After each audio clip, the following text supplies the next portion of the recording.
Assalamualaikum warahmatullahi wabarakatuh. Saya Jelang Ramadan Andika Putra dari kelas KPI 2A. Nomor tim saya 201211014. Kali ini saya akan menjelaskan rangkuman materi dari mata kuliah ilmu dakwah dari semester 2 ini ya. Yang pertama kita masuk ke definisi dakwah. Jadi, dakwah itu sebuah kegiatan menyeru kepada kebaikan yang dilakukan oleh seorang dai. Nah, dakwah ini menurut Ali Aziz yaitu memanggil, menyeru, mengundang, meminta tolong, mendorong, menyebabkan, menangis, meratapi dan lain-lain. Dakwah ini bisa disebut seruan mengajak kepada kebaikan.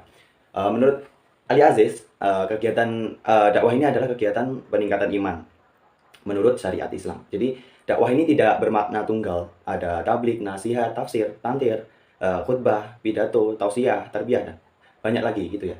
Dakwah ini tidak seperti bahasa Indonesia yang cenderung hanya memiliki satu arti aja. Jadi dakwah itu amar ma'ruf nahi mungkar yang persuasif tapi di sini juga sabar. Jadi mengajak, menyuruh kepada perbuatan yang baik, yang positif dan mencegah kepada kemungkaran.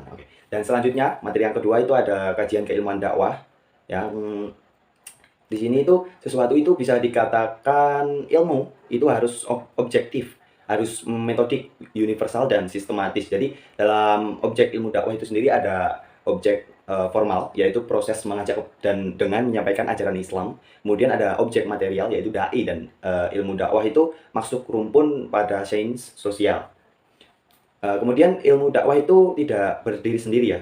Ilmu dakwah ini dibantu oleh berbagai keilmuan lain, di mana itu ada komunikasi, retorika, psikologi, dan masih banyak lagi lah berbagai ilmu yang membantu adanya ilmu dakwah ini. Nah, kemudian lanjut kepada materi selanjutnya, yaitu ada sejarah perkembangan ilmu dakwah.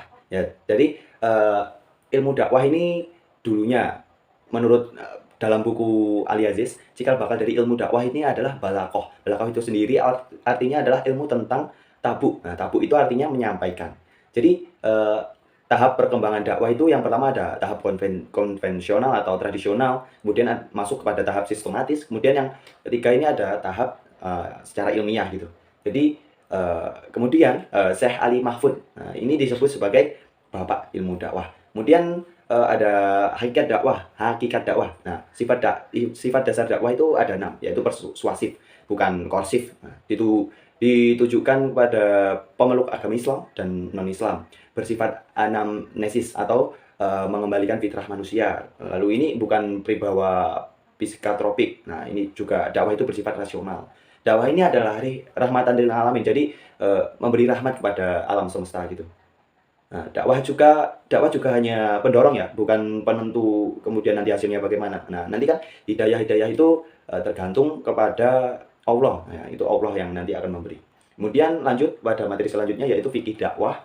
Jadi dakwah ini ada istilah dai atau pendakwah. Nah, dai itu ada mujtahid itu yang tingkatan paling tinggi, kemudian ada dai mutabi yang tingkatannya itu masih seperti tidak seperti mujtahid. Nah, ini mengambil penafsiran dari kitab-kitab tafsir para ulama lain. Lalu yang terakhir ada dai mukhalif. Ini tidak menyatakan dalilnya, tapi dia yakin akan kebenarannya gitu ya.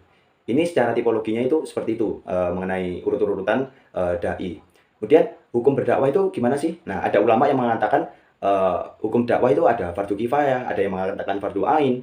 Nah, tapi di sini pasti ada kekhawatiran ya, yang dikhawatirkan akan menyesatkan jika dai itu tidak mengerti mana yang baik, mana yang buruk. Nah, lalu ada juga yang menyatakan bahwa bisa diambil kedua hukum tersebut. Jadi bisa fardu kifayah, bisa fardu ain. Nah, selanjutnya ada prinsip dakwah. Jadi prinsip dakwah atau pedoman dakwah itu agar efektif dan tepat sasaran.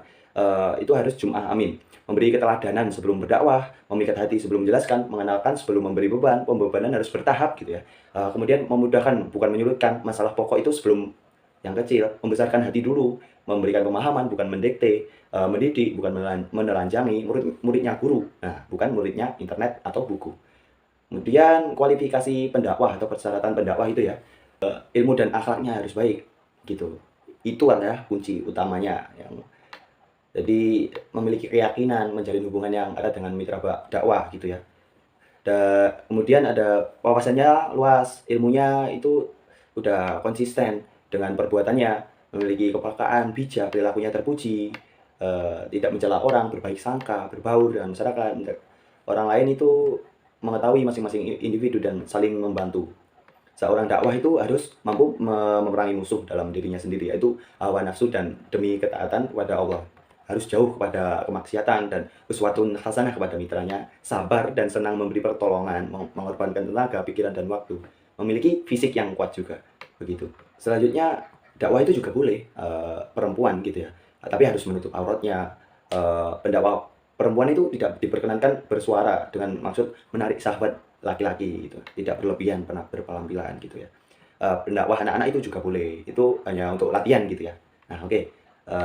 Oh ya, tentang honor juga. Ini honor itu ya kalau dikasih diterima aja, tapi tidak boleh ya namanya mematok mematok tarif gitu. Nah, lalu ada dakwah dan moderasi beragama gitu ya. Dakwah itu harus ramah bukan provokatif gitu. Eee Dai itu harus moderasi beragama pilihan dan caranya pandang sikapnya itu harus tepat, tidak terlalu ekstrim gitu. Kemudian mitra dakwah atau penerima dakwah itu tipenya fasik, ada munafik, ateis, dan murtad. Cara berdakwah itu ada sangat penting, karakter mat'u itu sangat beda-beda.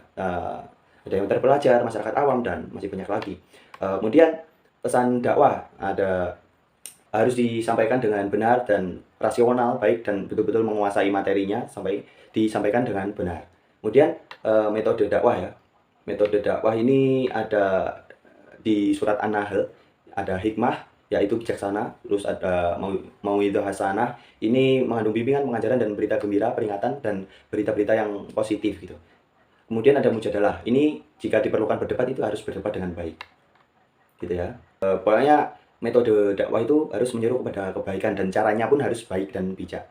Kemudian efek dakwah itu tidak bisa diberikan secara instan gitu ya. Harus bertahap gitu. Jadi setiap orang itu menerima pesan dakwah secara berbeda, secara kognitif, afektif, kemudian secara behavioral gitu. Terima kasih, itu saja dari saya mengenai rangkuman materi ilmu dakwah. Sekian, wassalamualaikum warahmatullahi wabarakatuh.